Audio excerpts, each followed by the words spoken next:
You walked into the room for a reason. You know you did. You were purposeful, moving with intent. And then you arrived, and the reason is just gone. Not foggy, not almost there, gone. And your first instinct is to blame your age, your diet, your phone. But here's what nobody told you. The real reason that thought vanished has nothing to do with any of those things. It has everything to do with what's been running quietly in the background of your brain for months, maybe years. Anxiety doesn't just make you nervous. It doesn't just keep you awake at 2 a.m. It physically dismantles your ability to store, hold, and retrieve memories. And the more chronic it is, the longer it runs, the more structural the damage becomes. Not metaphorical damage, actual, measurable, neurological damage. Here's what's happening inside. Your brain runs a constant background process, threat detection. It scans your environment, your relationships, your past, your future, searching for anything that could go wrong. In small doses, this is useful. It kept your ancestors alive. But when anxiety runs that process at full volume, all day, indefinitely, it hijacks the same cognitive resources your brain uses to form memories. Psychologist Michael Eysenck spent decades studying what he called attentional control theory. His research showed that anxiety doesn't reduce intelligence. It doesn't lower your IQ or your capacity to understand things. What it does is corrupt your attentional control, your ability to deliberately focus on what you choose rather than what feels threatening. An anxious brain is not a weak brain. It's a brain that has been reassigned. It's running security protocol instead of memory protocol. And it cannot do both at full capacity simultaneously.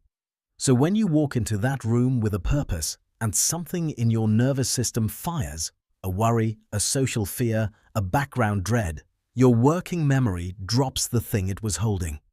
Not because you're careless, because your brain made a survival calculation without consulting you. But that's just the surface layer. The deeper problem is cortisol. When anxiety activates your stress response, your body releases cortisol, the primary stress hormone. Short-term cortisol is fine. It sharpens focus in genuine emergencies, narrows attention to what matters most in the moment. But chronic cortisol, the kind that comes from sustained anxiety, from never fully deactivating, does something else entirely. It attacks the hippocampus. The hippocampus is your brain's memory consolidation center. It's the structure that takes your experiences, what happened today, what someone said, where you put the keys, and converts them into long-term storage. Neuroscientist Bruce McEwen at Rockefeller University spent years documenting what chronic cortisol does to this structure. The dendrites, the branches through which neurons communicate, shrink. The hippocampus physically reduces in volume under sustained stress. You're not imagining the brain fog. Your memory architecture is operating on less. And then there's what happens at night. Memory consolidation. The process of locking in what you learned and experienced during the day happens primarily during sleep, specifically during the deep sleep stages that cortisol disrupts. An anxious brain does not fully shut down the threat detection system at night. It stays partially alert, scanning, which means the consolidation window that should be working for you is being interrupted. Every night, you wake up and yesterday is slightly blurrier than it should be. You chalk it up to being tired. But what actually happened is that your brain never finished filing.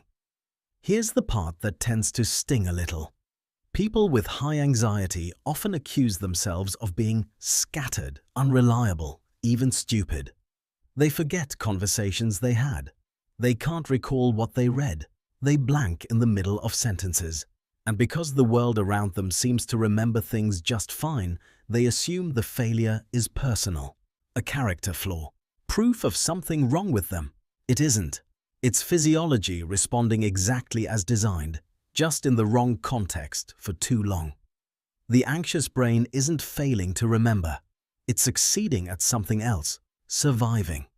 Every ounce of cognitive capacity it has is being directed toward identifying and neutralizing threat. The memory failures are not the problem, they're the symptom. The threat scanner that won't turn off why is the problem. There's one more layer worth sitting with. Memories encoded during high anxiety are stored differently from memories encoded in calm states. They tend to be incomplete, fragmented, sensory, emotionally intense, but contextually thin. You remember the feeling of a conversation, but not the content. You remember that something bad happened in a room, but not the details. This isn't a retrieval failure, it's a storage failure. The anxiety was using the resources that encoding needed, and those memories, the ones stored under duress, are also harder to access later when you're calm. Your brain state at retrieval needs to match your brain state at encoding. Calm, you cannot fully reach anxious-use memories. They're filed in a different drawer. None of this means the damage is permanent. The hippocampus has neuroplasticity. It can recover. Cortisol levels drop when the threat system finally gets permission to rest. The scanner can be recalibrated. Memory starts functioning again, not because you tried harder, but because the emergency was finally called off. You are not forgetful. You are not losing your mind. You are someone whose brain has been in crisis mode for so long it forgot how to do anything else. That's not a character flaw. That's an adaptation. And adaptations can change. Tell me, what's the one memory you keep losing that you know shouldn't be that hard to hold? And if you want to understand what else chronic anxiety is quietly doing to your brain without your knowledge, the next video goes somewhere most people aren't ready to look. Click it.